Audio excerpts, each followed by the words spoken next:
ভাই আমার পোলাপান আছে ভাই, আমার এগুলি ফাঁসাইন না। পরে করতে এবার আনছে, এবার আইনে পরে এরা কই এবার তুই ধরছস। আমি কেন, আমি তো এবার তো আমার কাছে ছিল না, আপনারা এবার আইনে আমার ফাঁসাইতেছেন কেন? না, এটা মিথ্যা তথ্য। যদি সহজতে পাইতো তাহলে আমার মাওনাই আমার পুলিশ খবর দিত, মাওনাই আমার আটক দিত। দর্শক, গাজীপুরের শ্রীপুরের মাওনা চৌরাস্তা এলাকায় একজনকে মারধর করা হয়েছে। তারপর তাকে ইভা দিয়ে তাকে আটক করে মারধর করে একটা গোডাউনে আটকে রেখে তারপর তাকে পুলিশ খবর দিয়ে ধরিয়ে দেওয়া হয়েছে। এই ধরনের অভিযোগ করছেন একজন সংবাদকর্মী। সরাসরি তার মুখ থেকে জানার চেষ্টা করছি প্রকৃত ঘটনাটি কি হয়েছে।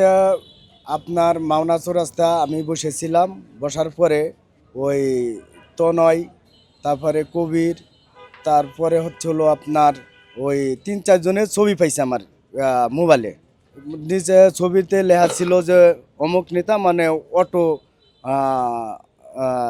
মান্তির বিষয় আর কি।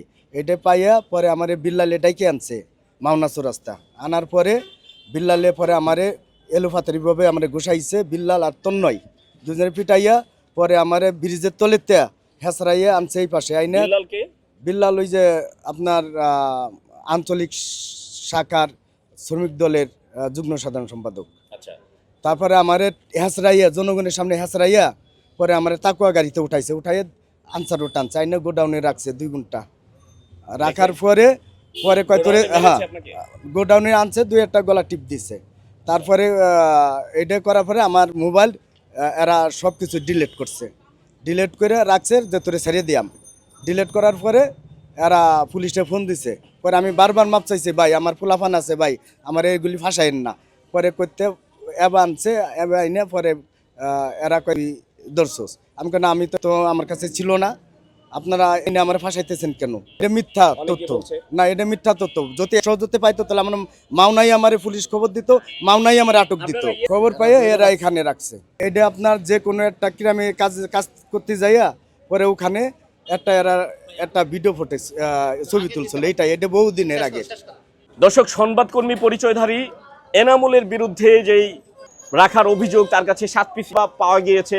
এই অভিযোগ এর বিষয়ে যখন তার কাছে জানতে চেয়েছি, তিনি বলছেন যে বিল্লাল নামের একজন শ্রমিক দল নেতা তাকে মারধর করেছে। অটোরিকশার মাসোহারার বেশ কিছু তথ্য বা ছবি বা ভিডিও চিত্র তার কাছে ছিল এবং সেগুলো তার ফোন থেকে জোরপূর্বক ডিলিট করে দেওয়া হয় এবং তাকে একটি গোডাউনে নিয়ে মারধর করা হয় এবং সর্বশেষ আনসার রোডে আনা হয়।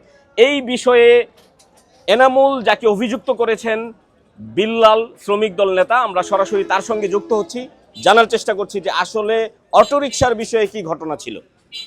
আসলে ভাই এই বিষয়ে আমি এখন এই মাত্র শুনলাম। এই বিষয়ে ভাই আমি জানি না সে কি বলছে, এই বিষয়ে আমি অবগত না। তাদের আটক করছে বলে জনগণে আমি শোনার পরে আমি মানস আসি। এটা তো বড় ভাই আমি বলতে পারি না। না শুনে সময় ভাই আমি বলতে পারি না। আমি শুনছি 10-15 মিনিট আগে, শোনার পরে আমি আসছি। আমার তন্ময় ভাই ফোন দিছে, পরে আমি আসি। আমি এইটুকু জানি। ফোন দা বলছে না বললে এবার সব আটকেছে, তাদের আটকানি হয়েছে। অন কিভাবে আটকেছে, কি আটকেছে এই বিষয়ে ভাই আমি জানি না। না, তন্ময় ফোন দিছে না বলে আটকেছে, কি কারণে আটকে যায় না। পরে আমি আসার পরে দেখি পুলিশ সহ নিয়ে বসে রয়েছে। আপনার নামে কি কোনো অটোরিকশা মানতি আছে? না আমি তো এই সেক্টরে আমি নেই। এই সেক্টরে আপনি না। আচ্ছা, তাহলে এই কথাটা যে বললো এটা কি এমনিতেই বলছে? এটা একমাত্র সেই বলতে পারবো ভাই। আপনার সাথে শত্রুতা আছে তার? না, তার সাথে আমার কোনো সম্পর্ক নাই।